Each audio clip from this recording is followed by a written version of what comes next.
Welcome to the Undisputed podcast. I'm your host, Jenny Taft. This podcast is the full show from today's episode of Undisputed from start to finish. They've got a busy slate, so Skip, Shannon, let's get to it. Well, welcome to Undisputed. We are live from LA. I'm Jenny Taft here with Skip Bayless and Shannon Sharpe. Good morning. How we doing? Good morning, good morning. We gotta hurry and start the show before another Cowboy gets hurt or suspended or catches COVID. Just go, hurry. You got even coaches going on. Leon Lett got hurt. He's having surgery on his knee. Who knew? Okay. So we want to start the show just to make sure we can talk all about the Cowboys. Skip, I hate to break it to you.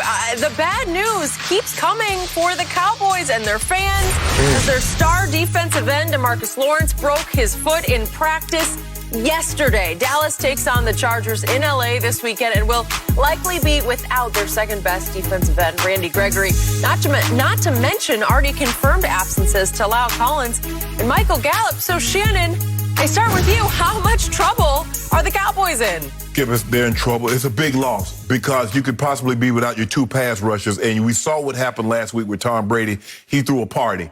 And so the thing is now, and I can make the case that even though he hasn't played up, Skip, the last 2 years like he did the previous 2 years, he's still DeMarcus Lawrence. You still have to account for him. Even though he wasn't getting the quarterback on the ground as he was, as much as he once was, he still's a guy that can generate pressure. He can get the ball out. We saw the fumble that he called that really flipped the game because it looked like Tampa was about to take off. And all of a sudden, he punches the ball out. Dak gets the ball, they go in and score.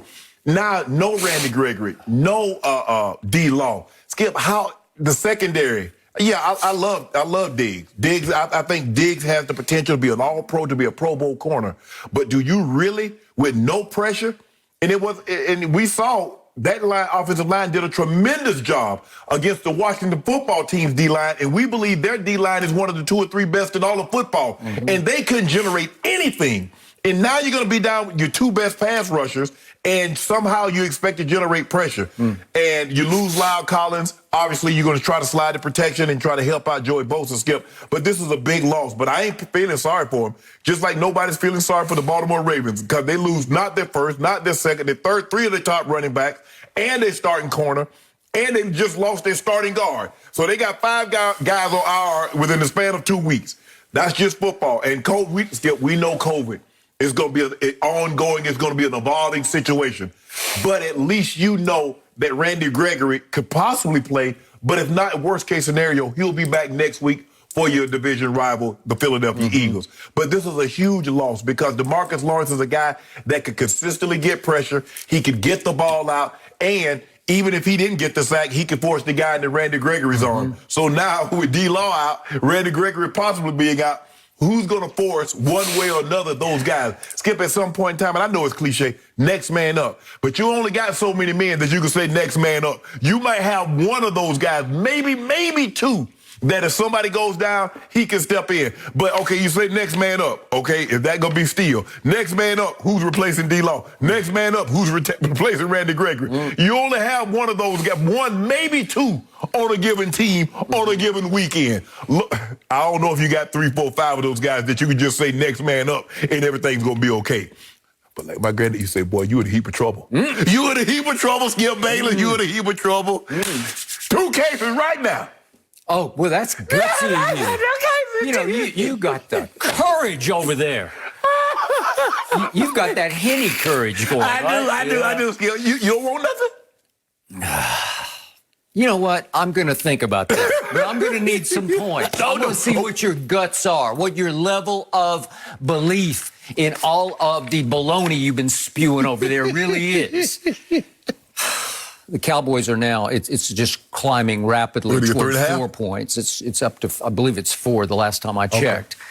It opened at 2.5. It'll probably close at 5 because everybody's going to say Cowboys are in deep, dark trouble. Yeah.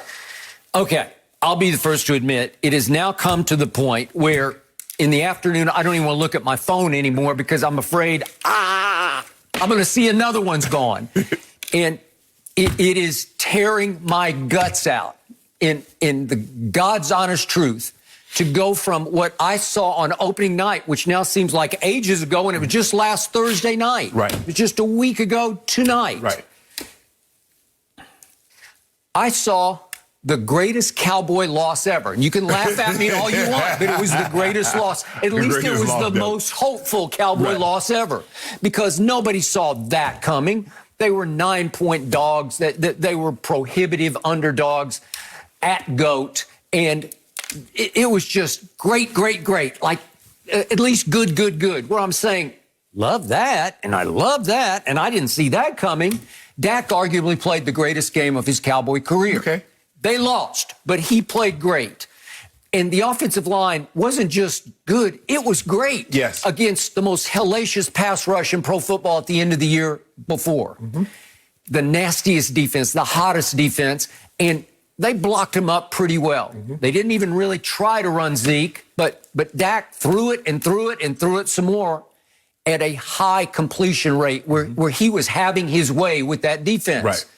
And defensively, we actually contagiously forced 4 turnovers. And I'm thinking, okay, that will work because that's how you win football games. Right. And that's what we have not been doing over really the last 2 years. And all of a sudden I'm saying, that looks like real live football. Mm-hmm. I'm seeing some flashes from my defense I had not seen last year when they were historically not only just bad, they were hard to watch. Mm-hmm. They were historically hard to watch last year when they literally got run off the field again and again and again. You remember by Cleveland and Baltimore and Arizona. Mm-hmm. Okay, so it got so bad for me last night that I'm thinking, it's so funny that a few days earlier, I did feel sorry for the Baltimore Ravens. I'm like, God, those poor Ravens. But then I sat back last night and I said, I no longer feel sorry for them because this is even worse. In the bigger picture, this is worse.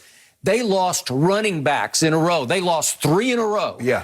Well, they're a running team, those Skip. Okay, they're a running team, but the way I'm watching Baltimore and I'm watching San Francisco, and they just manufacture another one. And that Tyson kid the other night, you know, I'm looking at in the first quarter, he looked pretty great, right? And you just say, well, they signed Latavius. They're going to be okay. They'll figure that out because the system dictates that you can just put another cog in the system and he'll look pretty good because the quarterback is a huge threat to break away. Right. And in San Francisco, I don't know how Kyle keeps doing it, but Mostert goes down, just watch. They'll just keep plugging him in, and you'll say, oh, that guy got 100, and that guy Mitchell got 100. came in and got 100. He did. That's what I'm saying. Okay, so it's a position that has been devalued to some degree. Yeah. What did we do? We paid Ezekiel Elliott the most money of any running back in pro football. And what has he done lately? Not much. Has he lived up to that? No. And could I argue that you way overpaid Zeke? Yeah, you think that, right? Mm-hmm. Okay, so I'm not feeling that sorry for Baltimore, except they did lose Marcus Peters. That's a lot. That's where you say that's irreplaceable. You can't just stick another guy in there. Right. Although the way they play defense and the way they get after the quarterback, they kind of do put another guy in there, and you're like, well, and you saw what happened. Okay, but still, for stretches of that game, they still look like the Ravens to me, and I thought they were in position to win it, and you know the rest of the story. Mm-hmm. Okay, so what's happened to my team is you lose both pass rushers, and wait a second, you lose your right tackle, and then you lose 1/3 of your tremendous trio of receivers, and I'm looking around, and my head's starting to spin because the losses are, the totality of them is staggering to me because I thought they were going to be just good enough to win the NFC East, and now I'm starting to have my doubts. Okay, so that was me last night. Then I slept on it. I woke up this morning, and I said, you know what? I'm sick and tired of this because it just happens year after year after year. Uh-oh. What can go wrong, Murphy's Law, does keep going wrong for my Dallas Cowboys. And we're going to talk about the why of that a little later in this show because I want to tell you, I grew up a Cowboy fan through the Roger Staubach era, the Tom Landry era, when what could go right always went right. Yep. Where the world, the reason they were derisively nicknamed America's team is because they seemed to get every break. They were God's team. Landry was called God's coach. Started with the Hail Mary. It did. It started with Roger Staubach throwing it to Drew Pearson. We're going to talk about this later. At Jenny, at Minnesota, in a huge playoff game, and he pushed off. Was it Nate Wright? Mm-hmm. Yeah, he pushed him. He just shoved him and sort of caught it on his hip. And Roger, after the game, termed it the Catholic term Hail Mary because it was a Hail Mary and it caught on. Yep. And we talk about Hail Marys every Monday morning on this show now because of that play. Mm-hmm. They were the luckiest team in the world. Then Jimmy comes in and creates this force field of positivity where everything went right. They got every bounce. They got every call. So remember, that's my Cowboy history. Right. And now that's just Jerry alone at the helm. And every pick was a hit it out the park with every pick he made. Okay, I got it. You mean Jimmy? Jimmy, yes. Okay, I think Jerry contributed, but whatever. Yeah. Now that Jerry's alone at the helm, it just seems like everybody in the franchise is saying, uh-oh, I'm looking over my shoulder, because when that guy's in charge, bad stuff happens. So they get no breaks, they get no bounces. All the luck is just bad, bad, bad. Mm-hmm. Okay, so now I'm to my point this morning where I'm saying, damn the torpedoes. I've had enough of this. They're still good enough to go beat the Chargers. That's just me, because when I look hard at what I just lost, DeMarcus Lawrence, how many times have you just taken him all apart on this show? How many times have you called him overpaid? He's $20 million a year. Right. How many times you said, where is he? APB for D-Law, right? Right. The law is looking for law, right? Because he's nowhere to be found. How many times have you said that? Yeah, but okay, too many. Too many times. And I agree with you. And your favorite website, Pro Football Focus, ranked him last year the fourth best edge, not just rusher, but edge player in football. And I'm like, I don't remember that, because all I can remember is that Cleveland came into Jerry World and ran for 307 yards. Does he take some blame for that? Exactly. Well, he's got to take a little bit of blame. Baltimore ran for 294 and just took knees. 295, actually. 295. Arizona. 261 on Monday Night Football at Jerry World. It was D-Law on the field. He started every game. Right. Okay? Randy Gregory, the other night. You know how much I love him, because I only love his potential. I think he's got Pro Bowl potential now that he seems to have gotten himself clean and straight, and I'm knocking on wood for him. He's got COVID. Okay, so, but the point is, he did play on Thursday night at GOAT. Right. And he had one good rush early in the game that caught my eye, and I'm like, here we go. Right. And then what happened? Nothing happened. He wound up with one tackle the rest of the game. No quarterback pressures, no tackle for losses, zeros across the board. Right. Do you even remember him in the game? Well, he played 37 snaps. What happened to all the rest of them? D-Law, he had the one punch hammer. Out. He hammered the ball out of Rojo's hands, and it was a big play in the game, and I loved it. And he wound up with 5 tackles, which, the way they were playing the other night, that was actually pretty great. But he had 0 sacks, 0 tackle for losses, 0 hits on the quarterback. Right. Well, they as a team, they had 0 sacks. Right. Well, Skip, if you take out Gregory, you take out D-Law, and you say, well, they came up empty-handed then, it's not like their backups are better than those guys. Okay, so now you go into Kamara and Basham? Okay. But Basham, excuse me? Basham. Basham. Yeah. Dorrance Armstrong, probably, and Terrell Basham. I do like him. Okay. I do like Armstrong.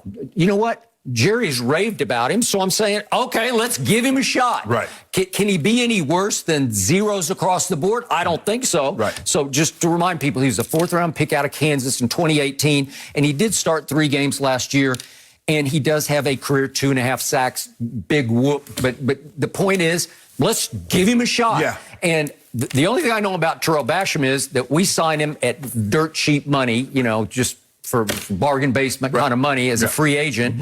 And he was a 3rd-round pick of the Colts back in 2017, immediately got cut by the Colts, and he gets picked up by the Jets, and he had a few flashes. He does have a career 7.5 sacks. Okay, so I'll go with that. But the only thing I really know about him is in Hard Knocks. I think it was the 2nd episode. He's doing stand-up comedy, and it was not very funny. Would you agree with that? I would agree. Like, I kept wanting to even chuckle, and I couldn't even get a chuckle going. Right. But he did impersonate, guess who? DeMarcus Lawrence. Right. Well, now he's got to literally be DeMarcus Lawrence. Right. So you can do his voice. Can you do his sacks? Right. Because, listen, D-Law made the Pro Bowl in 2017 and 2018. Right. It seems like years ago, but still.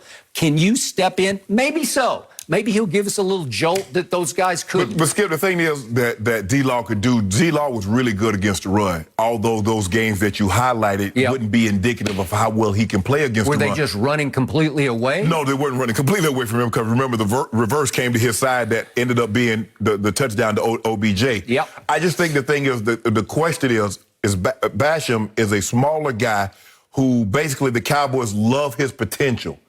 Is he going to be able to hold up on the run side of it? D-Law was tremendous at the run.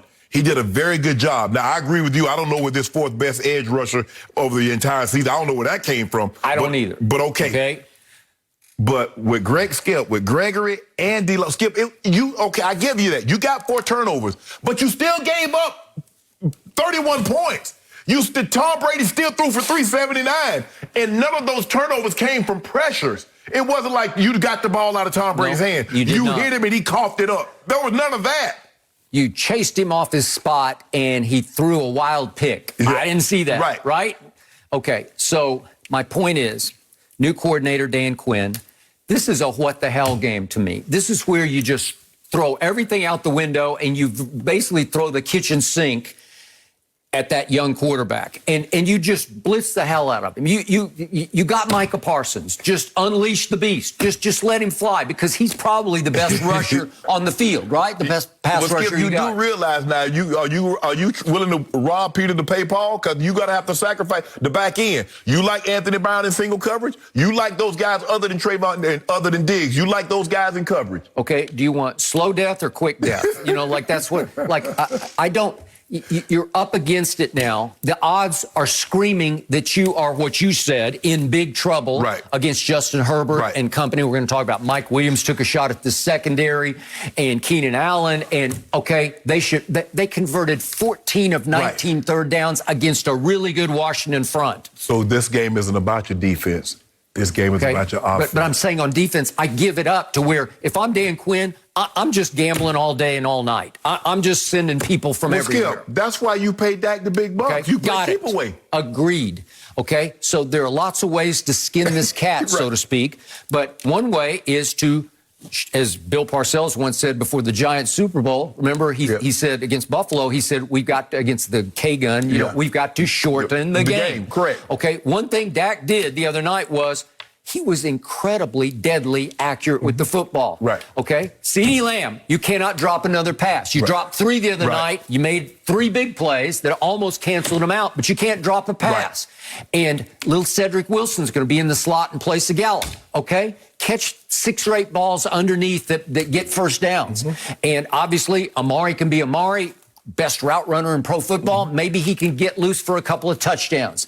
And the offensive line, that Steele kid, he played okay last year. I think he could be pretty good. And by the way, I kept raving about Connor McGovern in place of Zach Martin at right guard.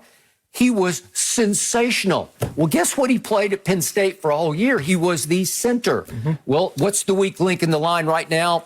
It's Biotish. He just, I think he got it handed to him the other night. He is the weak link in that line. What if they quietly have moved McGovern over to center this week? Well, maybe that'll kind of shore it up because Zach Martin is back. He was going against Vita Veda. Vita Veda, and Vita Veda going to hand it to a lot of people. He's going to push them into the quarterback because he is the biggest, strongest force in the league now. Skip, the way I look at it, this is what would concern me.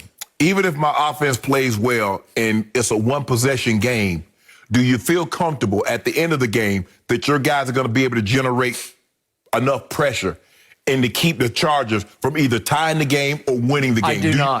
I do not. I agree. You can't get in that position. But upsets happen because we saw them all over the landscape in week 1, right? So if you do end up 4 or 5 point underdog, let's go. And Mike Williams is laughing at the secondary. Let's go. Let's suck it up. Let's play a little over our helmets this time. You're going to have to. Let's hope that Dak is completely back as the leader of this franchise. He's going to have to be Dak, Tampa Dak. Tampa Dak. I agree with you. And Tampa Dak can control the football. And Sleek Zeke has to contribute on a much higher level to me to control the football, because you can, in the game of football, as you well know, you can play some keep away. You can drive it. If you can go 12 plays, 13 plays, 75 yards, and eat that clock, that'll work. Okay? Because I think offensively, you have enough firepower and enough high-quality veterans in the offensive line. Listen, Ty Smith was really good. I know Lyle Collins was really good, too. But that's how you should have to win games. How does Kansas City win games? They're not winning games with defense. They're putting all that pressure on you with my homeboy. But he's just flinging it all over the lot. And so now Dak, understanding that my defense is at a disadvantage, I've lost two of my best players on that side of the football. So now I can't, you know what? they're going to be able to bail us out, yada, yada, yada. No, I'm going to have to be what I believe I am. Many people says I'm a top 5 quarterback. They say I have the 5th best odds to win the MVP. That is correct. You saw what I was capable of doing on opening Thursday night. I agree. He's going to have to be that. And I called him out yesterday. He has lost 6 straight road games, including the one, obviously, barely to GOAT at GOAT. Yeah. But 6 straight, and he's 6-13 over his last 19 road games. You're going to have to get somewhere to 30, Skip. Okay, you're going to have to go play at the Tampa Dak. We got to see him at SoFi. It's going to host the Super Bowl this year. It's going to be a big stage game. But you know, you guys probably have more fans than they will. You know what? I agree. And by the way, our man Derek downstairs, the security guard, he's going to be right there. He's excited. Front and center. He is excited. He's going to his first game. Yeah, you'll see him lose in person. You know how many thousands of people in Southern California are saying, I'm going to my first Cowboy game? Yep. They will be there. It will sound like a Cowboy home game. And they'll get the very same experience you got in your first Cowboy game. Can you tell the people at home what happened in your first Cowboy game? 34-24. But guess who I went to root for? Who did I go to root for in the game? I actually went to root for the St. Louis Cardinals because that's the only team we got on television at that point in Oklahoma City, Oklahoma. So the Cowboys were all new to me. But I took one look at the star, not only on the helmet, but on the shoulder pads, and I said, I love that. Those are some of those. They normally wear those throwbacks on Thanksgiving. A lot of times they wear them on Thanksgiving. Okay, so they got me, and they still got me, and I'm not giving up on them. And I don't think all is lost, and I do think they can go win this football game. No, all shouldn't be lost because, Skip, you spent your money. The lion's share of your money is on the offensive side of football. You tackle, you guard, your running back, your quarterback, your wide receiver. You took a wide receiver in the first pick last year. So I can make a case, Skip. 6 of your top 8 players are on that side of the football. Okay, good. I got it. So thank you. Spoke the Hall of Famer. I'm good. But guess what? Right. Good for now. You're going to lose. No, I think we're going to pull this one off. I just got a feeling. Okay. I'll let you have that feeling for now. I will let you have that feeling for now. And no mercy. Before adding Russell Westbrook this offseason, LeBron and Anthony Davis apparently said they were willing to slide over to the 4 and 5 to make room for the new point guard. And LeBron's agent, Rich Paul, has reportedly told other NBA agents the same thing. The purple and gold now have a lot of front court depth as the team remakes itself with veterans in their hunt for another title. So, Shannon, is this good news or bad news? Well, Skip, it's good news. I like the fact that both guys are willing to accommodate and, basically said, look, we're willing to sacrifice our normal positions. AD playing the 5. We know how much he hates playing the 5, except in certain situations late in the ball game to close out the ball game. LeBron can play the 4, but he'd like to play the 3, but he will play the 4, Skip, because you remember their closing lineup in the championship was AD at the 5, LeBron at the 4, KCP, Rondo, and Caruso. That was normally their closing lineup. So, and if you really look at it, even though LeBron sometimes held the point, he was really the 4 in the lineup. He could play this because they're not typical 80s and 94s, Skip. Nobody's really like a Karl Malone, Rasheed Wallace, guys playing with their back to the basket. Most of these guys are on the wing. Most of these guys are stretched where they're shooting the 3, the mid-range. So nobody's really like backing you down like they used to do in the 80s and the 90s. So LeBron could get away with that. I'm all for it, Skip. If LeBron playing 4, AD going to the 5, if that means getting another one of your best players. Because at the end of the day, Skip, you want your best 5 on the court at a given time. And so if that's going to get another one of their better players into the starting lineup, I'm all for it. But it doesn't make sense to me. I don't believe that's going to be the case. I believe that might be the case in a closing situation, but it doesn't make any sense. You'll sign Dwight Howard and DeAndre Jordan. And Anthony Davis made it a point to go hug and tell Rob Pelinka how happy he is that he got DJ. So why would you do a situation like that if you're going to play exclusively the 5? I don't believe AD will play exclusively the 5. I believe there'll be points in time that he might mainly, Skip, in a closing situation. I believe 9 times out of 10, AD's going to be the 5, LeBron's going to be the 4. But to start the game, I don't believe that's going to be the case. I don't believe Anthony Davis is going to, because he doesn't want to bang with DeAndre Jordan all day. He doesn't want to bang with Yoke. He doesn't want to bang with Joel Embiid. That's not what he wants to do. In a closing situation, last 7, 8 minutes of a ball game, have at it. But to start the game, but I like the willingness. And that's what you got to have. You got to have willingness to sacrifice. Says, okay, look, this is not my normal position, but for the betterment of the team, this is what I'm willing to do. And you know what it ends in? Wow. Confetti all over the place. Clean up. I got a lot to say about the things you just said. And I'm going to start from the third to last thing you said about DJ. So you're telling me that AD hugged Pelinka, the GM, for signing a player who was cut by the Brooklyn Nets. Cut, just like, please get out of here. We have no more use for you because you have fallen completely out of our rotation to the point that down the stretch of those playoff games, you are DNP. Did not play. Some Interesting. people, some people trash doesn't sound like a banner move to me. Okay. Yeah, it doesn't. And I got more bad news for you, speaking of the question that we're supposed to answer, because the more I hear, the weirder it gets, because LeBron, by the day, seems to be moving farther and farther away from the one, as in PG, as in point guard. I told you he wasn't going to be the point. Going farther and farther. First, I thought he's going to be the 2, and then it went to the 3, and now it's all the way over to the 4. Once upon a time, that was called power forward. Right. And I'll buy what you're saying. The game has evolved out of the Karl Malone power forward. Tim Duncan power forward. Those Tim days Duncan are over. was a center. Tim Duncan was a 4. He was a 5. He's 7 feet tall. He only got that label because he played with David Robinson. They had to call him something. Let's call him the 4. Yeah, that's what he was. He was 4. Through the dynasty years, he was the 5. Don't give me anything, but whatever. Okay, so what just slays me over this is that more and more they are not only accommodating Russ, they're basically handing the keys of the kingdom to Russell Westbrook.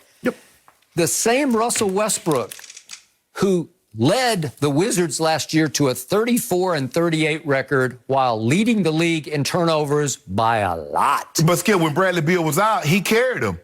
Okay, but Russ ended up last year with 312 turnovers. That was 31 clear of Luka in second place, and that was 281 for Luka. And then down in third was Trae Young at 261. So Russ just ran away with the turnover race. And he ran away with the assist race. He ran away with that. 4 times he has led this league in turnovers. 4 times he's finished second in turnovers. 4 times he has led this whole league in usage rate. How much do you have the ball in your hands through a game? And 4 more times he's been second in usage rate. He must have the ball because he is a stat machine. He is the greatest solo act in the history of basketball. He is must-see TV. I'd be the first to admit I am enthralled. I am fascinated. I can't not watch Russell Westbrook play right now because for the last 5 years, he has averaged triple doubles. To me, he is slightly prioritizing over his entire career stats over winning. Individual achievements, triple doubles over winning. Others are the other way around. LeBron is definitely the other way around, though I'm starting to wonder if it's going to creep into his head. I got to catch Kareem. I got to catch Kareem. I got to shoot threes. I got to shoot threes. No, we just got to win. Okay, well, he had a career high attempts from 3 last year, and I say that was 6.3 a game. I say that goes up to 7 this year, so that could be a problem. Right. Because you have a below-average three-point shooter in LeBron, and you have a pathetic three-point shooter in Russell Westbrook. So now you got a backcourt, although he's now the 4. I don't know. So now what am I supposed to presume here? That who's it going to be? Ellington's going to be the 2? Probably Ellington. Okay, so Ellington's going to play the Kobe position of 2 guard, right? For the Los Angeles Lakers. Once upon a time, the bubble champs. And you're going to open with Wayne Ellington as your 2 guard? I mean, that's just crazy to me. He might open it too, Skip. Listen, like I said, I don't believe when they roll the ball out to the court and they throw it up in the air, I don't believe that will be the lineup. I don't believe LeBron will be the 4 and AD will be the 5 in a starting lineup. Okay. I believe they will play that at some point during the game. Okay. But I believe DJ or Dwight Howard would be the starting 5 and AD will be the 4. Maybe so. Is Talen Horton-Tucker in this mix somewhere? I love him. LeBron really loves him, in part because he's a clutch client, but he is all of 20 years of age. Yeah, let that you sink sure in about that? What do I always hear from Melo? He's been talking lately about, you people don't understand, because LeBron and I, we know how to play, so we can outthink you instead of out-athlete you, right? Right. Well, THT can out-athlete you. Yeah. Can he outthink you at the highest level, the championship level? If you're talking about raising another banner, do you trust him down the stretch in a big game? You trusted Caruso. Well, he became pretty trustable. Exactly. Okay. So you don't know if you can trust somebody until you trust somebody. By the way, they weirdly didn't match to keep Caruso. I don't know what that was about. LeBron's going to miss, because that was his partner in crime down the stretch. Am I right? Yes. Okay. So are you sure that you want the ball down the stretch in the hands of Russell Westbrook? What happened? Now you don't like Rondo. I mean, once upon a time when the Clippers had him on playoff Rondo. Okay. We have him. Okay. You don't. I'm all in on Rondo, and he will be all out of your rotation, because Russ is not going to literally sit still on the bench for Rondo playing 20-some minutes a night. Not going to happen. 18 to 20. Russ will create hell in that locker room. No, he won't. Behind closed doors. Yes, he will. No. He is a high minutes player. He needs to be on the floor with ball in hand. No. He's going to have the ball in his hand, but he doesn't need to play high minutes. He'll get an opportunity to play high minutes. Come playoff time, he'll be able to get as many minutes as he needs in a given night. But during the regular season, we're gonna try to keep those minutes below 35 and below. That would be ideal. Okay. AD can be 35, 36. LeBron, I need LeBron somewhere around 32, 33. Yeah, and for a while last year, he played the most minutes in the whole league about halfway through the year. And even though he did that, he still played the fewest minutes of his NBA career last year. Well, he got hurt last year. Even when you factor that in, even when he got hurt 2 years before that, the minutes are coming down. He's understanding to be more efficient. He has to work smarter, not harder. So he played all those minutes, 38, 39, 40 minutes. Nah, we don't need to do that. Okay. If you told me that you had acquired Buddy Hield instead of Russ, and that you then brought back Rajon Rondo, I would say you got a shot at doing your banner. Yeah, we got a shot. We got a shot anyway. No, you don't have a shot because you're handicapped, because Rondo's going to get canceled out by Russ. Okay. And by the way, you want to talk about two of the hardest-headed players in the history of this game? They are going to butt hard heads. You do realize we didn't pay Rondo a whole lot of money. And when you don't play a guy a whole lot of money, what can you do? You can get up off him. You know what I'm saying, Skip? When people tell me, it's like, man, I don't want to buy expensive glasses because I always lose them. I say you lose them because you pay $20 for them. You go down to the local CVS and you get a pair off the rack and they cost you $12 and you lose those. Go pay $1,000. Go pay $2,000 for a pair of glasses and see how quick you lose them. So you're telling me that Rondo is cuttable? He done been cut before. What you mean he cuttable? Now you're really in trouble. That's the worst news you've told me yet. Skip. The thing is that when you try to win a championship, you want all your guys buying in. Whomever does not buy in, you buy them out. You ship them out. It's that simple. It's not complicated. Let's not make this more than what it is.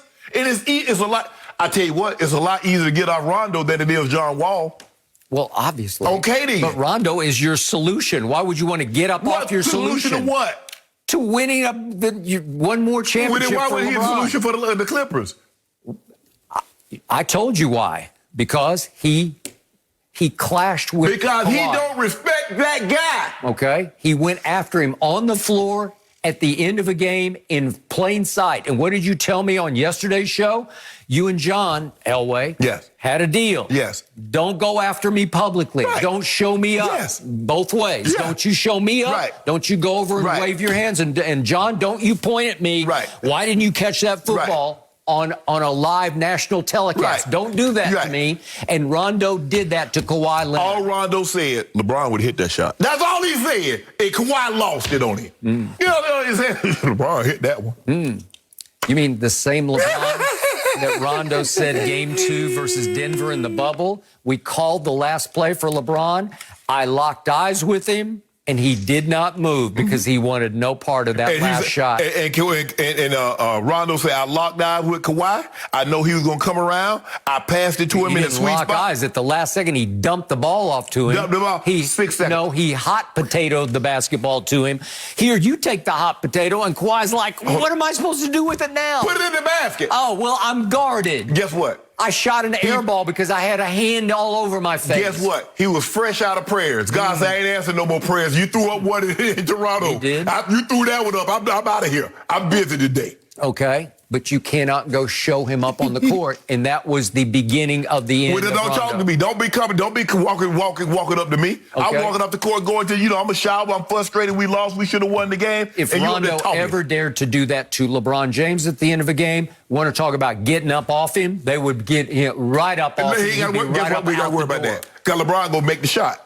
So we ain't nothing to get up on. Ain't nothing to come at me, about. One of the worst clutch shooters in history. Don't do that, Skip Bayless. Go pull the stats. I got lots of stats. Go pull the stats. Nobody's been worse late game, and especially at the free throw line. Nobody has made more shots, last-second shots in playoff history than Gold James. Boy, he can make them in workouts, though, because I saw that video. Yes, I'm like, wow, he can make threes from the corner in a workout video. And you remember, who knew? And you remember the one when they were down 2? Yeah. And he hit that jumper on Golden State right before the All-Star game. You remember that one? You remember that one when he was in Miami? And he... Oh, yeah? Well, why are we going back? Do you have to reach blasts from the past? I'm just saying about the game. He did. I gave him that one. In fact, that didn't count as a walk-off, and I gave him that one as a walk-off. That was a big shot.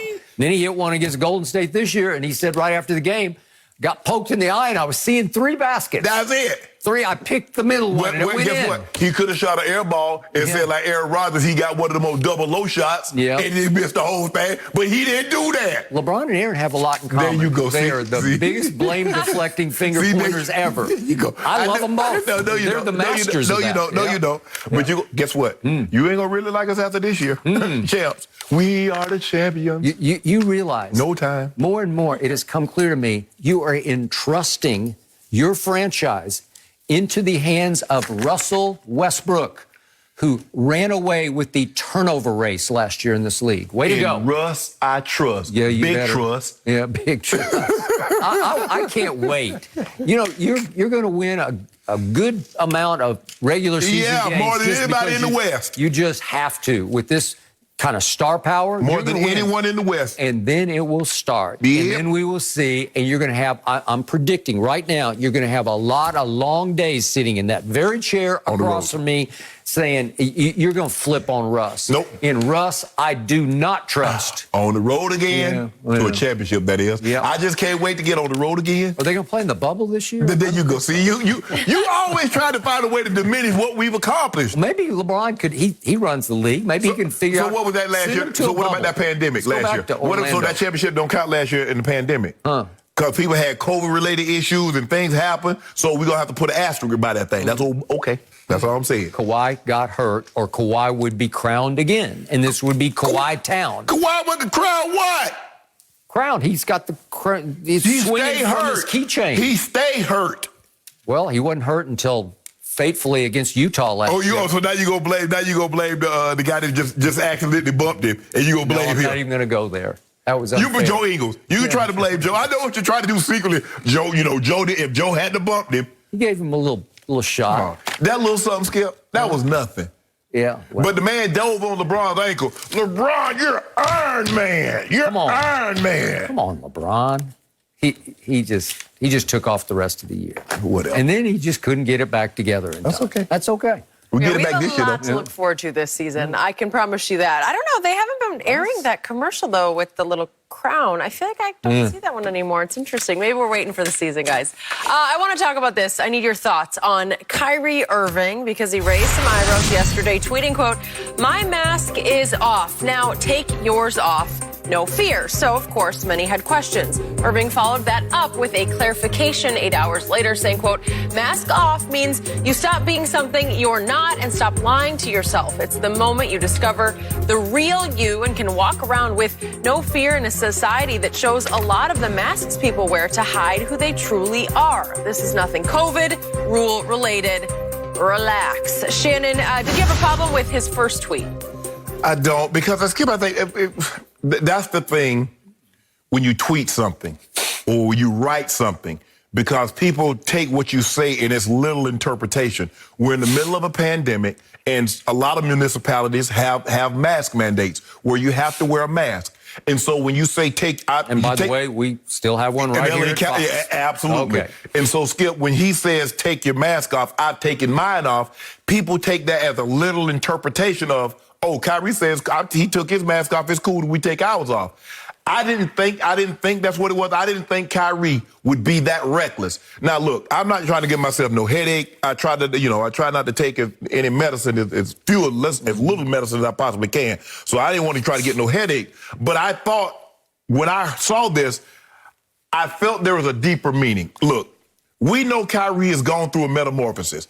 The person that he was 2 years ago or 3 years ago, he's not that same person today. He's always been a deep thinker, very thoughtful, although some of the things that he thought about and he ended up saying, I'm like, Kyrie, you spent all that time thinking about that bull and you come out and say that? Yeah. But where he is now in his life is a different place. Yep. And I thought after, I didn't really need him to offer me an explanation because I thought he was saying, I'm a different person. I don't have to put on. You thought that right away? I did, okay. Skip. I never thought Kyrie would be this reckless to say, take your mask off in the middle of a pandemic. Now, we know, look, Skip, there are some people saying, hey, I don't want to get no shot. You shouldn't get no shots. And they got the government of Trinidad and Tobago saying, well, we have no cases. If that's true, could this person please come forward so we can examine them? Yada, yada, yada. But I didn't think Kyrie was going to be this reckless, Skip. Mask. Because we're in a pandemic, I can get why people would say that. Mm-hmm. But we've been saying, even before the pandemic, when someone has a mask on, Halloween, you're trying to hide who you actually are. Yep. And so Kyrie was saying, basically, take that mask off. Be true to who you are. Mm-hmm. Since I've gone through this metamorphosis, I no longer have to wear a mask. I'm no longer ashamed. I'm no longer fearful of who I am. Yep. You should do the same. Try it. You might like it. Okay. Now, I don't know who that was directed at. I don't know what made him wake up yesterday morning and say, you know what? This is on my mind. This is on my heart. This is where I want to go with it. Probably Skip should have tweeted what he tweeted first, and then said, my mask is off. Take yours off. Yeah. That's probably the order in which he should have done it. And when you tweet things, Skip, it's because it's hard, Skip, when you just read something, you're like, okay, you reading it like it's written. Mm-hmm. So a lot of people took it as its literal interpretation. I did not, because I didn't think Kyrie would be that reckless. And so I'm glad he expanded on it. He expanded it and let people know what he was thinking. But, man, y'all better stop trying to give yourself a headache trying to figure out Kyrie. That is a good point. Okay, so when I first saw this tweet, I don't know, about 4 o'clock Pacific time out here in L.A. My mask is off. Now take yours off. No fear. I thought about it, and I thought about it some more because Kyrie is the deepest thinker we have probably in professional sports right now. Right. And I honor that. I admire that. Yeah. I love that about that still young man at 29. Right. He lets his mind go into places that a lot of athletes don't even try to go into that deep of water to try to figure things out. And you can laugh and you can call him World B Flat. And you can laugh at Illuminati theories, conspiracy theories, but at least he's using his brain. He's trying to figure things out. Like the Greek philosopher said, the end of man is to know, K-N-O-W, know, right? And that's what it is. The more you know, the better until you finally figure things out. He's trying to get it right. But when I saw this tweet, and then I called our producer, Tyler Korn, to have our first conference call of the night. He's going to turn around and call you, obviously. I predicted at that moment, I said, I will bet you he will respond in short order. I thought it would be an interview form. He'd do it like a radio interview, TV interview, and say, no, that's not what I meant by that. And it wasn't 5 minutes before on the phone, Tyler said, whoops, there it is. He just tweeted. It was about 8 hours after he posted the first tweet, and he posted the one that explained, to your point, no, you stop being something you're not and stop lying to yourself. It's the moment you discover the real you. That's mask off, right? No fear. Okay, I get it. Love it. You're exactly right. It's why Dak, Hard Knocks, was talking about his fear of Halloween masks, clown suits, right? Because You don't know what what's he got under there. Right. Is that gun going to be real the next time or Exactly. not? And he said he's got this like a phobia against people in masks and costumes because you don't know what's going on. Right. Well, that's what we all face every day. Right. Everybody's wearing a mask out in public. Correct. Who's the real you? Right. Well, it's hard to know. So he say, find the real you and embrace the real you and don't fear. Well, obviously, to your point also, this is the wrong time. You can't even, you can't use mask as an analogy or a metaphor right now for taking your mask off because I don't care what anybody says. To me, this is just my opinion. I think you share it. COVID is still a threat to our society. Right. And I think the numbers are still showing you or screaming at you. Right. You still have to be careful. Right. And lives are still being lost. So it's no time to leave it open to misinterpretation. Correct. And obviously, I looked at the thread on Twitter yesterday, and a lot of people were taking him to task about this because you can't even venture into there. Correct. No matter what you meant, because you can't hope that people will understand that you're going under the surface. Right. And that's why I said, Skip, I wish he had done this first. Okay. And then follow up says, my mask is off. Okay. Take yours off. All right, No so fear. Here's what I see with Kyrie. My friend Tom House, the quarterback guru who has coached many of the top quarterbacks, starting with Tom Brady, has told me for years that a lot of athletes he coaches are in what he calls suspended adolescence, where they've been so coddled, so spoiled all along that they aren't forced to grow up. Right. They've become men, but they're still kid-like in their view of the world because nobody forced them to deal with the real world just yet. Well, there's some suspended adolescence going on with Kyrie to me because his maturity doesn't always measure up to his brain power, which is extraordinary, because it has to be attached to maturity or you're going to step out of bounds like this was a small step out of bounds that he tried to rectify. I think sometimes, Skip, also is that once we have a perception of you, it's hard for you to undo. Once you say the earth is flat, people are not going to take you serious. Once you say some of the things that you say, even though you've gone through this metamorphosis, even though you've gone through this transformation, people only see you as flat earth Kyrie. And so when you try to get something deep and thoughtful and insightful, people, whatever. You said the earth was flat. How can I take you serious? And that's the thing, Skip. It's hard when, basically typecast. Because you play a role for so long, people can't see you. As a matter of fact, my buddy Jaleel White, Skip, he played Urkel. It's hard for him to ever get any other role because that's all people see him as. And they walk up to him and on the street, they won't dress him by his real name. He's like, man, I'm not that character. Well, when Kyrie, when you said some things, I'm willing to give people, Skip, I believe we all can. I think the way I tweeted something the other day, Skip, I said, we don't change, we just get revealed for who we are. And people say, are you saying someone can't change? No, I believe people can make a bad mistake, but they're generally good. And in the long run, that person hadn't changed. They got revealed for good, even though they said or did something bad. It's not necessarily, Skip, everybody that does something, oh, that's a bad person. He bad. It's a recurrence. A habit of you doing bad things makes you bad. And so for Kyrie, even though he said some bad things, I'm willing to give him the benefit. Now, they weren't bad, Skip. They were just not truthful. And so people don't really want to take him serious when he gives thoughtful, have a deep conversation. But I'm willing to give him the benefit of the doubt. But I don't, everything Kyrie tweets, I'm not trying, man, what the hell he mean by this? Let me see. If I add the this and I take away the that, and okay, that's what I came up with. No, I ain't trying to do that. I ain't trying to give myself no headache. It's also possible Kyrie knew exactly what would happen to the first tweet. And it'd been a while since we've talked about Kyrie, and the kid in him is saying, I'm going to just have some fun with everybody. I'm going to tweet this, and then I'll wait a while, and everybody will go crazy, and then I'll tweet the deeper truth to this. No, this is what I really meant. Because, Skip, and we're in, like I said, we're in a pandemic now. So mask is nothing to be about joking about taking off. Skip, I remember when I was a kid, even my early 20s, we used to get mad at somebody, boy, y'all better shut up, I'm gonna come here and blow this place up. You can't say that now. You can't say, I'm gonna go postal. There are certain things, Skip, that over time that you've had to get away from. In the security line at the airport, you can't say that. Yeah, you can't. Man, I got a gun in my back. Okay. They go you go shake all the change out your pockets.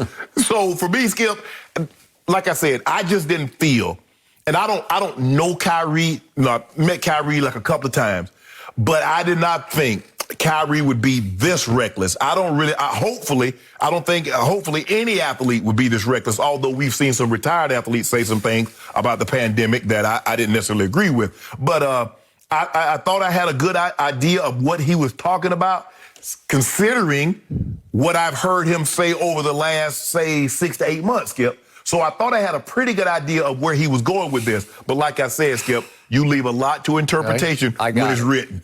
Okay, here's the bottom line to Kyrie. He is still a basketball player.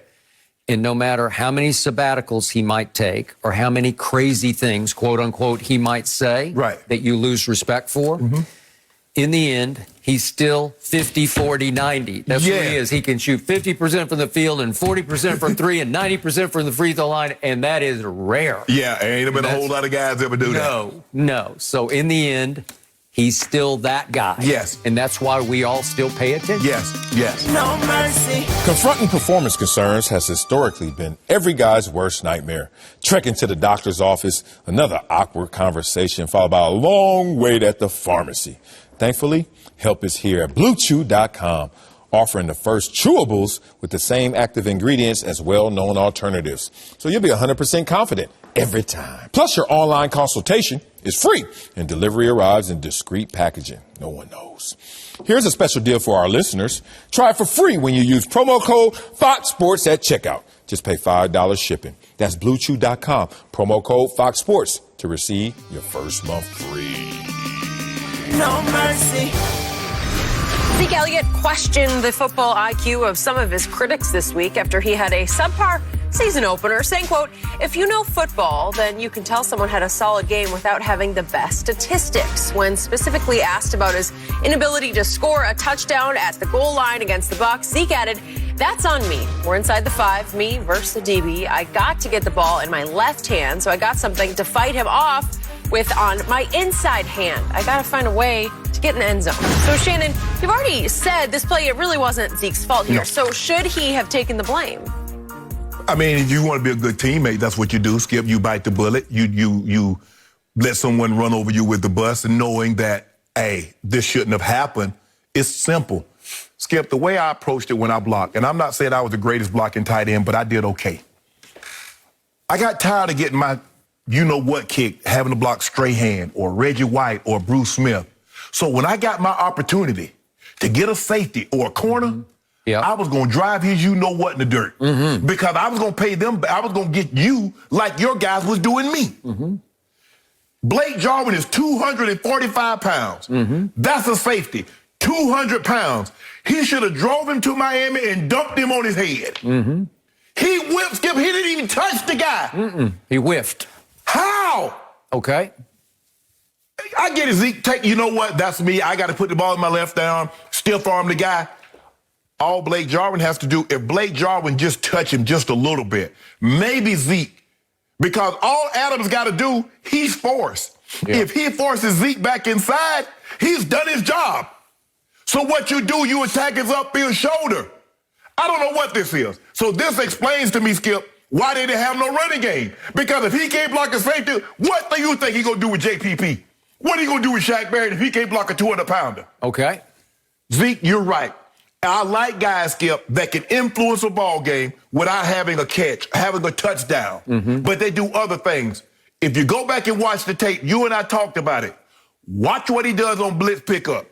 Devin White has made a lot of running backs turn it down because he's coming in there at 250 pounds and he's coming in there with bad intentions. And he normally hits a running back once, and after a while, they turn sideways. I don't want that. Zeke met him face-to-face every time he come through. Jacked him up. Levante David met him every time they come through. Lit him up. Skip, look. Made him pay. Zeke was in there on 70 plays. Agreed. They threw 58 times. What the hell you want him to do? Yep. As he said, I had a whole lot of blitz pickup in that game. What the hell you expect Zeke to do with 11 carries? So now y'all expect Zeke See, that's what college has done, Skip. Yep. Because we see running backs in college have 11 carries and they have 200 yards. Yep. That ain't happening in the NFL. No. So I agree with you, Zeke. You had an influential ball game, even though the stats isn't indicative of how well you played. I don't care what anybody say. That was not Zeke Elliott's fault. Now, I blocked enough for a lot of guys, Skip. In my 14 years, I had 10 1,000-yard rushers. Find you the tight end that can top that. And a 2,000-yard rusher. Okay. You got to, Skip, a tight end has got to bury a safety 5 yards. Skip, Zeke should have walked in. Zeke should have put his hand behind his head like Deion Sanders and walked in the end zone. A tight end on a safety? Okay, my turn. I am exactly where I was on Friday morning. I hear everything you just said about Blake Jarwin, but who is he and what is Blake Jarwin? He's a starting tight end on an NFL football team. Was he a high draft pick? Shannon was even lower. Well, not really, because wasn't he undrafted? Was he undrafted? I think he was undrafted out of Oklahoma State, as I recall. Yeah. Okay, here's my point, my bigger picture point. I get what you're saying. He flat out whiffed, and I have no idea. I can't even begin to explain. That's all he doesn't have to do. Just don't whiff. Okay, he got none. He didn't even get a sleeve. You know, he didn't even, like, brush. Yes. Okay, I get that. But what do we have? We have a 2-on-1 situation on the left flank. Right. You can just see it right away. So the play call is perfect. I can't get it any better than perfect. Nope. Because it's really a quick pitch to number 21 heading to the pylon, right? Right. It's 3rd and goal from the 2-yard line. So the players in question are this sort of nobody tight end that came from nowhere. Oh, you're talking about Blake Jarwin, tight end. Okay, Blake Jarwin. And then Andrew Adams is undrafted out of Connecticut. This is his 6th year in the league, and he started that day, Thursday, on the practice squad, and they had to activate him because they were down a safety, and during the game, they lost their other starting safety for a while. Mike Edwards went out with cramps. Okay, so they're down 2 safeties, and Andrew Adams winds up on Thursday night, opening night, solo stage football in the football game on the flank, faced up with Blake Jarwin. And I don't know what possessed Blake Jarwin, but remember now, we're talking about, what was Zeke, the 4th overall pick in the draft? Okay, so we're talking about the 4th overall pick who dominated college football, at least for 1 year, at The Ohio State University. So the 3 players in question are 2 nobodies and the 4th pick in the draft. Right. Who once upon a time would have run backward to the pylon and beaten Andrew Adams. So my problem with the whole play was, that's the highest paid running back in pro football, one-on-one in open field with Andrew Adams. And if you can't beat him, if you can't outrun him or out-juke him or out-muscle him, just drive him, talking about driving somebody to Miami, there was a time Ezekiel Elliott would have just put his head down and hit him right in the chest and knocked him into the end zone. And he's dead, like...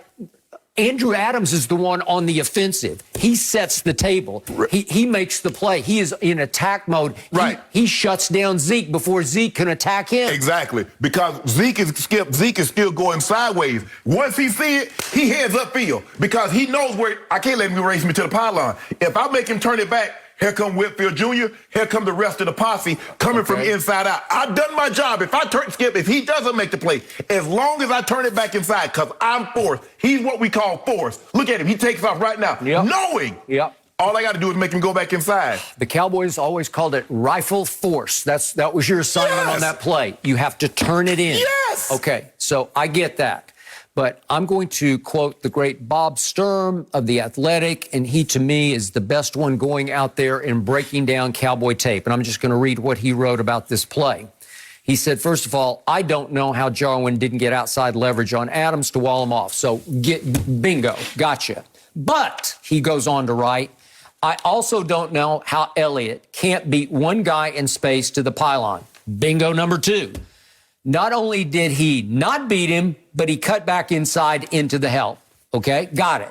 There was virtually no chance this was going to get in. And yes, it does call into question the speed, as Tony Pollard, obviously the backup running back, seems assured of waltzing that one in with his juice or speed. Right. very disappointing, concludes Bob Sturm in The Athletic. Think about what you just said, Skip.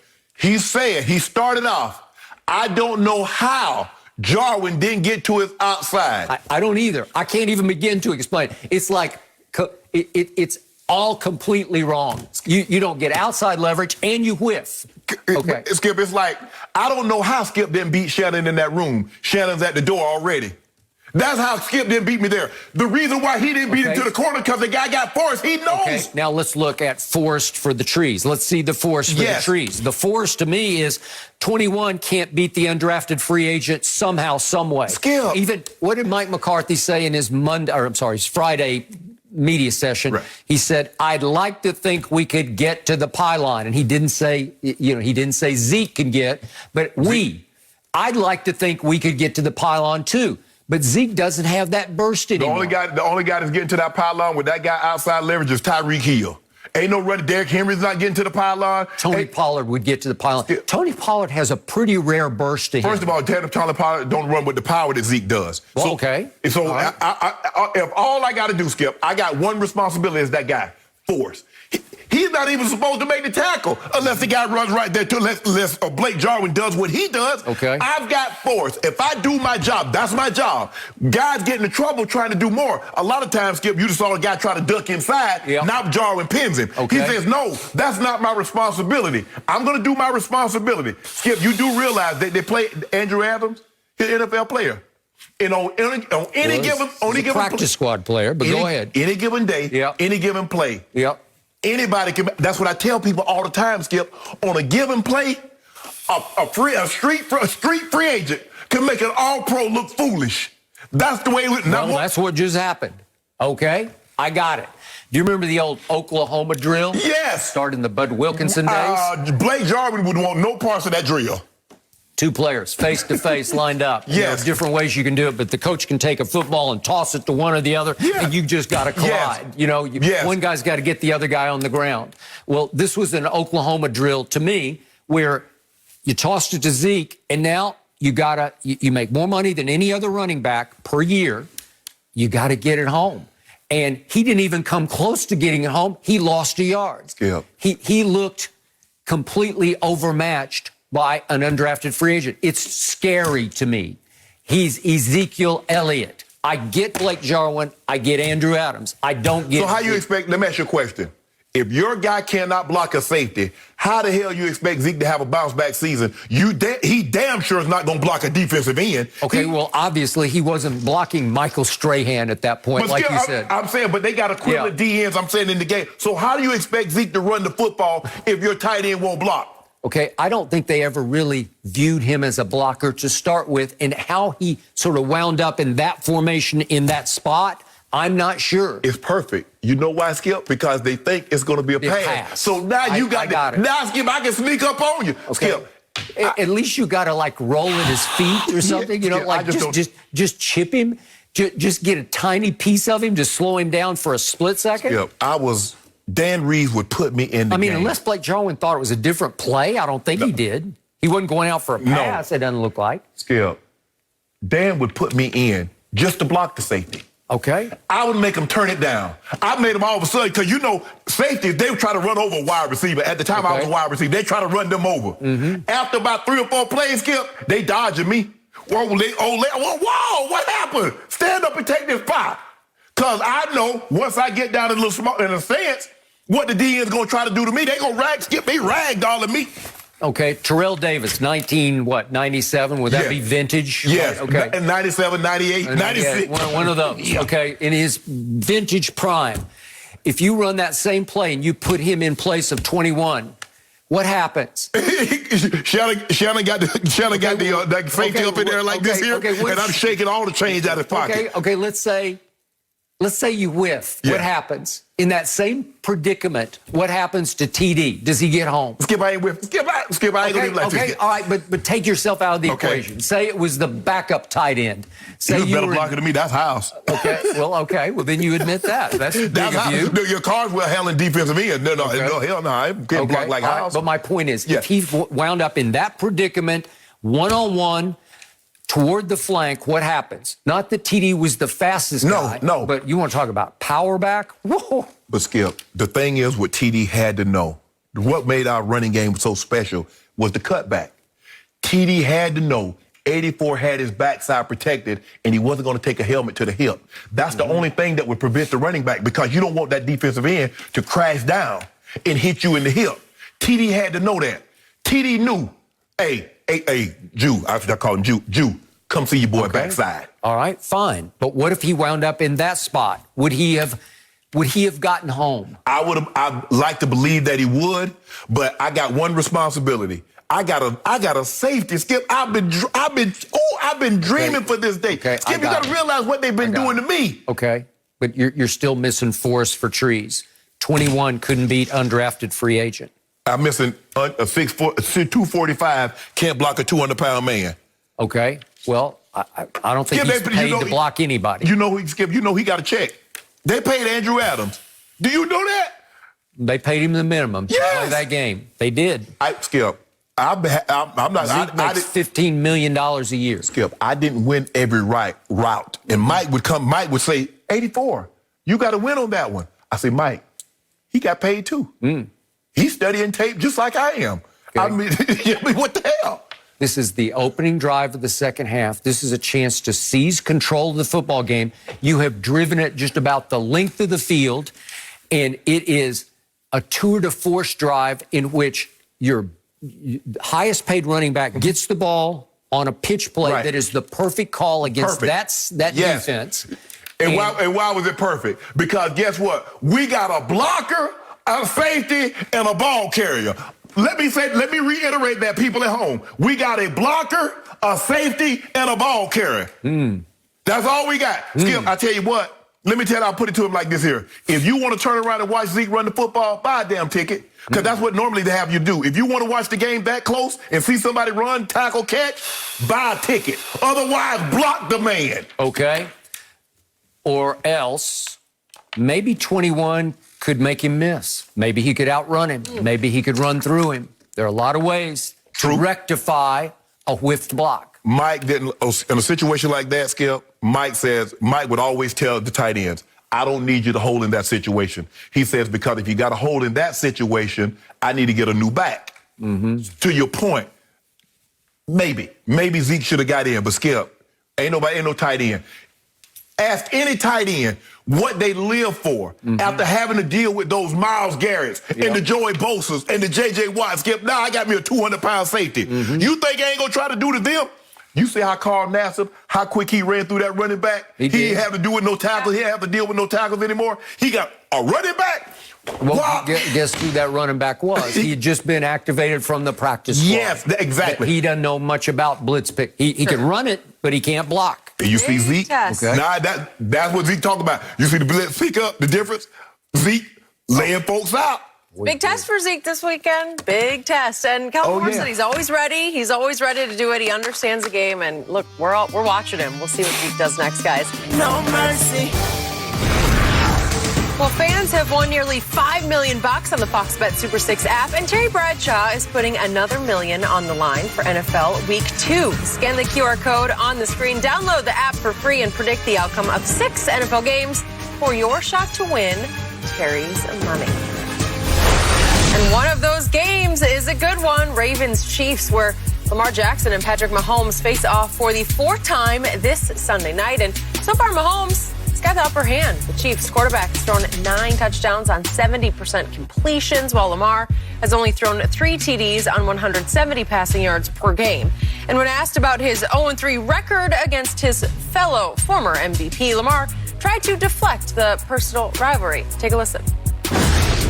It's not about, me and Mahomes, not to me, probably to everyone else, but, it's the Ravens versus Kansas City Chiefs. They did beat us, 3 times or whatever, but that's in the past. We got a better opportunity this time to come around, and we take the advantage and win at our home stadium. But I'm not dwelling on those losses. We coming Sunday night, and we're going to play. Okay. Shannon, what do you got? Is Lamar right? Jenny, I want you to give me Mahomes' numbers again. What has Mahomes done? Boy, they were really good numbers. Okay, I have...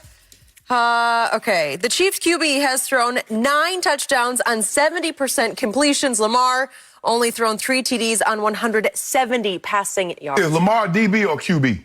Because I don't believe any of those numbers that Patrick Mahomes put up was against Lamar Jackson.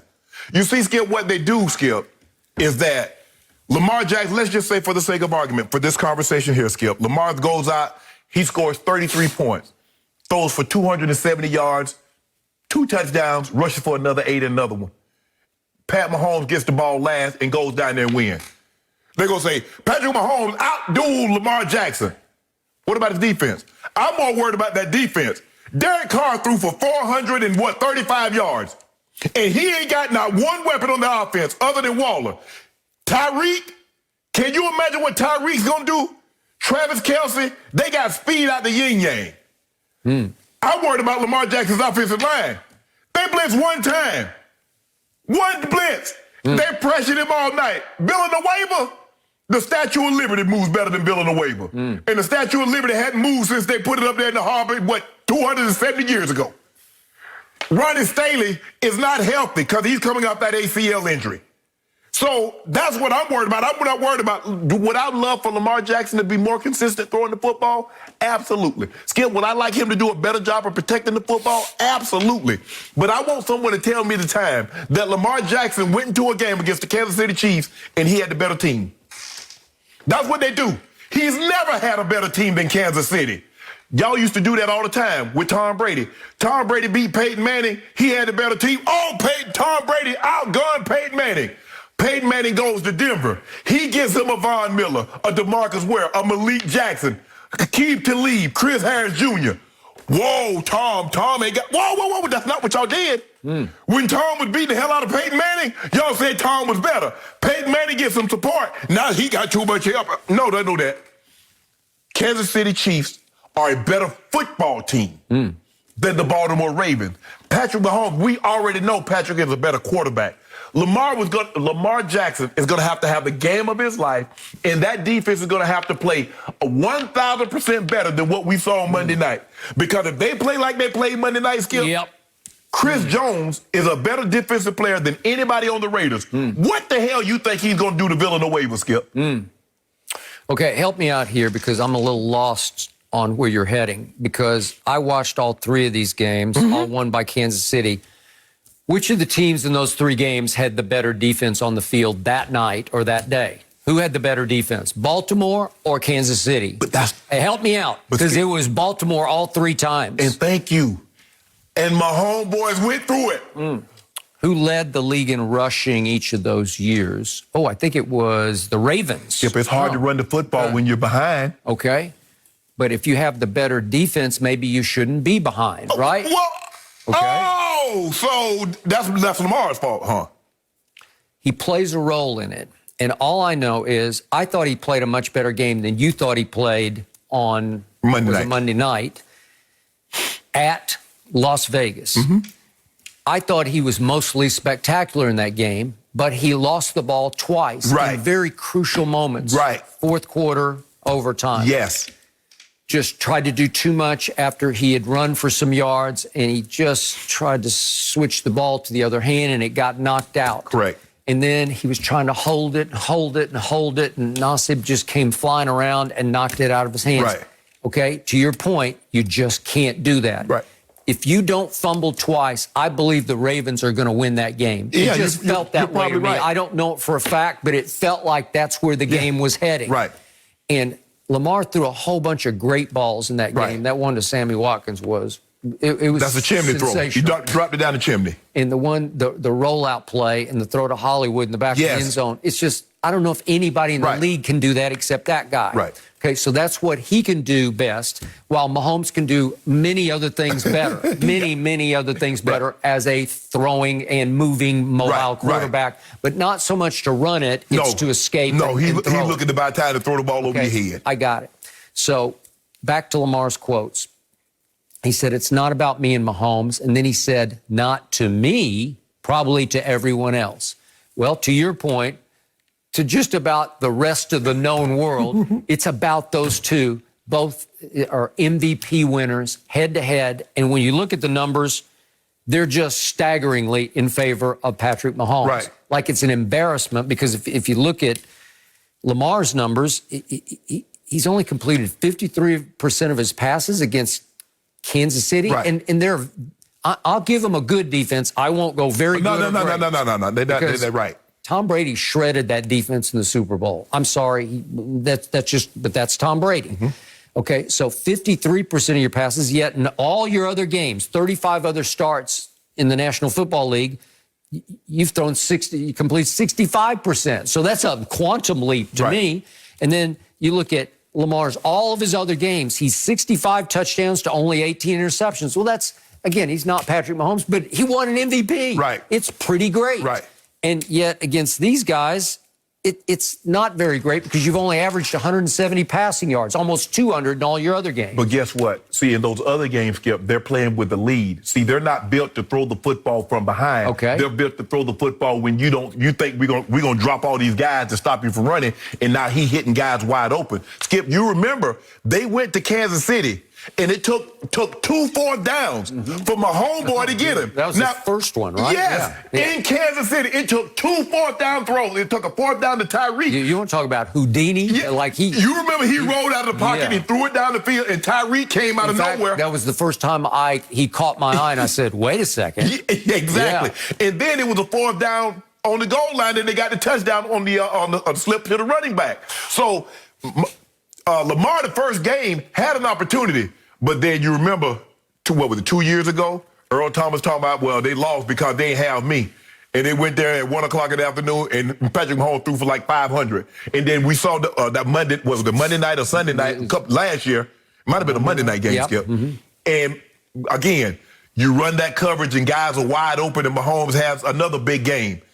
Lamar can play well, and they can still lose this game by 14, 20 points, Skip. That's how good Kansas City's offense is. Obviously, it's a big loss now, especially with no Marcus Peters. Yeah, exactly. That's a big advantage, Mahomes. Yes.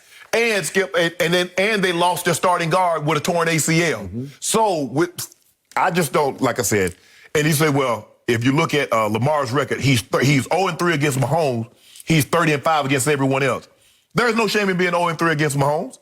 Baker Mayfield is 0-3 against Patrick Mahomes. Josh Allen is 0-2 against Patrick Mahomes. Big Ben Roethlisberger is 0-1 against Patrick Mahomes. Drew Brees was 0-1 against Patrick Mahomes. Ain't no shame. This kid has only lost 8 games. And a few of them been to Tom Brady. So it ain't no shame. It ain't like a whole lot of people got, oh yeah, I got on my resume, I beat Patrick Mahomes. Ain't a whole lot of people can say that, Skip. Tom Brady can both say, you know what, I got a winning record. Because I beat him 3, he's beat me 2. But everybody else? I thought you were going to say it's no shame to lose an AFC championship game and a Super Bowl to Tom Brady. No, I'm just saying, no, there's no shame to lose to Patrick Mahomes. They're making it seem like, man, Lamar, you shouldn't be losing to Patrick Mahomes. Hell, he's just the best quarterback in football. Okay, here's my bottom line. What I love the most about Lamar Jackson as a football player is how hard he competes. But he still has to learn that he almost plays with that T.O. kind of rage to him, like, I'm going to do this. Right. But you have to channel it. You have to control it. You have to stay in charge of your own rage, your competitive nature, where you clean it up to where you can't fumble the football. Right. You can make the runs that he made in the fourth quarter because they took my breath away. Right. Like that one run, I'm saying nobody can do that. But Skip, right? you know but this. You can't. You got to stay in control of the football. In today's game, Lamar Jackson can rush for 1,500 yards. He's not running the Ravens to a championship running the football. You're gonna have to make throws. Sure. You look at Derek Carr. Look at every game Sunday that came down late. And the quarterback made a throw. It wasn't a run. So the running is good. It's electrified, and he can get out of small spaces that very few quarterbacks have ever been able to get out of. But if you think Lamar Jackson is going to run them to a Super Bowl, you're crazy. Okay, I got it. But I also think he's highly capable of winning this game Sunday night. He's just that good. He's that good. Skip, you realize who he's going against? He's that good, but he's going against a guy that's better. He competes. I like the Ravens in this game. I'm glad you do. I'm glad you'll get a bet. Okay, good. Tomorrow, we will do that. Okay. All right, good. And I'm Monday, curious. I will celebrate. You'll celebrate? Will you celebrate about the Are you Cowboys, feeling real though? good? I'll tell you what you won't be celebrating. I don't know. I'm curious your about what's going on in SoFi. No mercy. Tonight, Thursday Night Football is is on NFL Network as Saquon Barkley and the Giants take on Chase Young and Washington in an NFC East showdown. Tonight, 8 Eastern, 5 Pacific, only on NFL Network. Football back for week 2. Cannot wait. But before we get to that, we got some stuff to talk about in terms of the Lakers. Before they added Russell Westbrook this offseason, LeBron and AD apparently said they were willing to slide over to the 4 and 5 to make room for the new point guard. And LeBron's agent, Rich Paul, has reportedly told other NBA agents the same thing. The purple and gold now have a lot of frontcourt depth as the team remakes itself with veterans in the hunt for another title. We're now joined by First Things First co-host and our NBA expert, Chris Broussard. First of all, congratulations. We love watching you. We're happy for you. But the question is this good news or bad news? No, I appreciate that. It's great to be back on with you guys. And I don't know which way Skip's going to go in this, but I got an idea. But anyway, let me say, I'm going to get to that. Let me say this about the report. It's a strange report because, number one, it says that Rich Paul was telling other agents this at the Chicago Combine. Now, the Chicago Combine happened in late June. And Russell Westbrook wasn't traded to the Lakers until late July, or that's when the report came out. So they didn't even have Westbrook at that time, all right? Now, is it possible that Rich knew they were going to get Westbrook and he's telling people LeBron's going to go to the 4 or 5? Yes, for sure. But then it says he told other agents. Look, Skip, you know this. I've known Rich well since LeBron's been in the league. Rich does not talk with other agents, all right? And you know this, Skip. The agent world is dog eat dog. All right, and Rich knows the other agents hate him or hate him in his business. And so there's no way he's yucking it up with other agents in Chicago telling them Lakers secrets and stuff like that. So now maybe was he telling GMs, possibly, team executives from other teams? Maybe. But all that said, I did talk with somebody this morning who would know what the situation is. And they said, indeed, the plan is for LeBron and AD to play the 4 and the 5. All right, and Westbrook will be at least listed as the point guard. And I say listed because the Lakers' plan, I'm told, is to basically play positionless basketball. And so, yes, Westbrook will be listed as the point guard, but obviously LeBron will have the ball in his hands a lot like he usually does. They do like the idea of LeBron being closer to the basket. He'll get the ball in the paint. He'll get the ball at the elbow. He'll be the screener on pick and roll with Westbrook. And they think that him getting the ball in those spots will be great for the team because he's such a great passer that he can feed other players. So that's the plan. I think we all would agree it's a good move to put Anthony Davis at the 5. I mean, that makes all the sense in the world. So is it good? You guys know I would like LeBron to be the point guard. I do think in this setup, at the end of games, he's going to have the ball in his hands. But all that said, I don't think this is a bad way to start the season because this is not going to be a seamless fit. I don't think this is going to fit together nearly as quickly as James Harden, Kyrie, and Kevin Durant because those three are such good shooters. And so I think you're going to have to try different things. So I think this is a good way to try it, see how it works with Westbrook kind of handling the ball, early in games and all of that, see how it works with LeBron at the 4. And if it doesn't work, then you can always move. Now, Westbrook did show the willingness in Houston to do different things, to do, at least try to do whatever he could to help the team win. So I would assume that if they want to take him off the ball and it's just not working, he'll at least try to make that happen. But I think they're going to have to try a lot of different things before they get the actual fit that they want.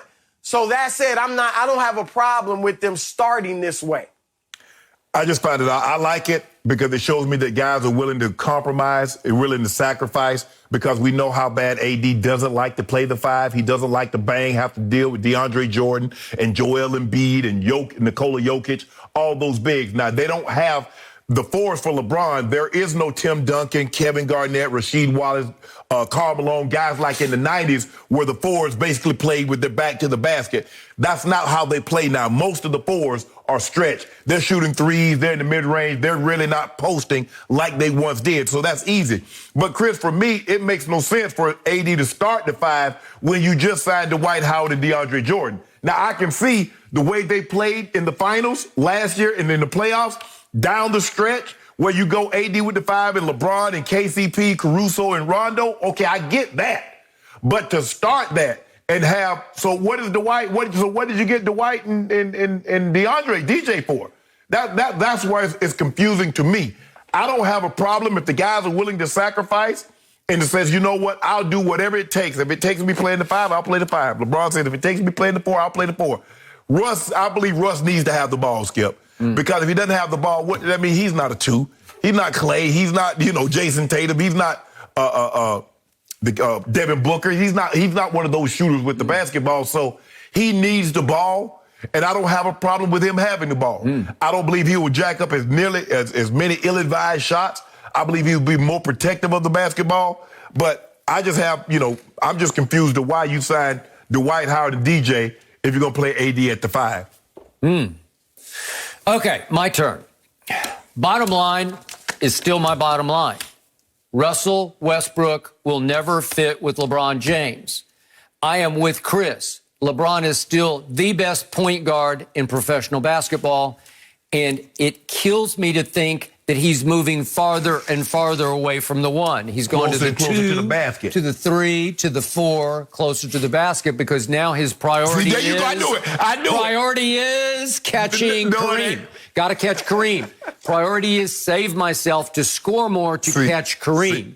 If we win, well, that'd be nice. How about we kill 2 birds with 1 stone? Well, catch Kareem and Jordan. What we do with that, kill 2 birds with 1 stone? Okay, so back to Rich Paul. I agree with everything Chris Broussard said about Rich Paul. Rich Paul knows all. He's 5 chess moves ahead of everybody. Right. So did he tell maybe a GM at Chicago that LeBron is more than willing to move over to the 4 and AD to the 5 because he knew what was behind the scenes, what was in motion. It was in motion. Russell Westbrook to the Lakers. Right. No shock, except no fit to me. So the problem is, who's the 2 guard?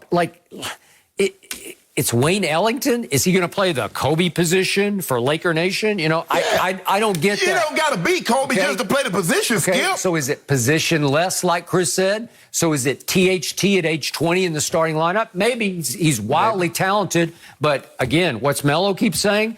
The reason LeBron and I are still at it at the highest of levels is because we know we beat you with our minds more than our bodies. Right. Well, can THT beat you with his mind at age 20? I don't know. We're going to have some athleticism skill. We're going to get up and down. Okay.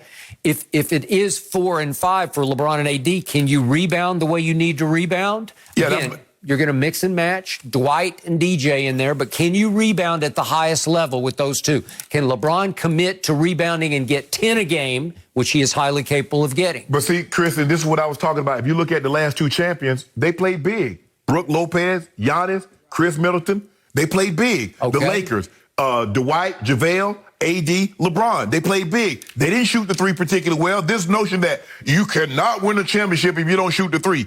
The Bucs were terrible shooting the 3s, but they kill you on the glass. What did the Lakers do to the Heat? Kill them on the glass. What did they do to everybody? Pummel them on the glass. Go big. Okay. You got DJ. You got Dwight. You got AD and Bron. Wait, is that the same DeAndre Jordan who was rejected by the Nets? They just cut him. He doesn't fit here anymore. He has no place. Skip, just because he doesn't fit, that doesn't mean he won't fit somewhere else. Okay. So, bottom line, the best point guard other than LeBron on the team is obviously Rondo. So if you told me you had a starting lineup of Rondo and Buddy Hield at the 2 and LeBron anymore at the 3, I'd say you're going to win a championship. But you don't have that. Rondo isn't a starter anymore. Okay, Skip. You are stuck with Russell Westbrook at point guard. He ran away with the turnover race last year. So? He had 31 more than anybody in basketball. 31 more? 4 times he's led this league in turnovers, 4 times he's finished second. 4 times he's led in usage rate, 4 times he has finished second. It's the wrong man for the wrong time, wrong place, wrong job, because that should be LeBron's job. He is going to drive LeBron crazy. He's a solo act, more interested in triple-double statistics than winning championships. Sorry. Crazy when we win the championship. Okay. Well, if you can rise above that guy, you'll rise right into the Jordan conversation. I'll give you that. It's going to be an interesting fit. That's for sure. Skip, I'll say this. As far as LeBron chasing Kareem, all he's got to do is stay healthy. Because he has to average, if he plays 70 games each of the next 2 years, he only has to average 22 points a game to catch Kareem. So he could do that at point guard or at power forward. So I don't think that's fueling his decision, because LeBron, since his rookie year, never averaged fewer than 25 points a game. So he's going to get 24, 25 points a game no matter where he plays. So I think there's that. And then Shannon, with the idea of AD at the 5, I think the thinking is if you start AD, let's say you start AD at the 4, LeBron at the 3, Westbrook at the 1. Now you probably only have one shooter on the floor. Right? And so you know LeBron needs space. He wants space to get to the rim. Westbrook needs space to get to the rim. That's why I actually thought Marc Gasol was a good fit. No. Because you could have started him at the 5 and spaced the floor. And then that would open it up. But if you start Dwight, say, at the 5, now where's your shooting? You got one shooter out there. So that's why I think they're going with AD, at least to start games. And so then they can put 2 shooters with the other 3. Milwaukee ain't have no shooters. Giannis ain't no shooter. Oh, you Brook Lopez. Yeah, but Drew's a pretty good shooter. No, did you see Drew's shooting percentage in this game? In the They series? got cold. All right. They got cold. But. Chris, it's good to have you back in the mix. I always appreciate you bringing it back here. We will talk with you very, very soon. And again, congrats again on the show. No mercy. This weekend on Fox starts Saturday strong with the big noon kickoff pregame show at 10 a.m. Eastern, live from Norman. Then at noon Eastern, dual threat QB Adrian Martinez leads Nebraska against Spencer Rattler and the 3rd-ranked Oklahoma Sooners. A huge big noon Saturday begins at 10 a.m. Eastern, 7 a.m. Pacific on Fox and the Fox Sports app. I will be there. I cannot wait to see this one from Norman. It's going to be warm enough. After surrendering 379 passing yards against the Buccaneers, the Cowboys now face a 1-2 punch of Keenan Allen and Mike Williams. And when asked about the Dallas defense, Williams threw a little shade here, saying, quote, Tampa Bay receivers looked like they was having some fun out there. Shannon, will this motivate or intimidate the Cowboys? I'm like Mike Williams. They look like they were having fun.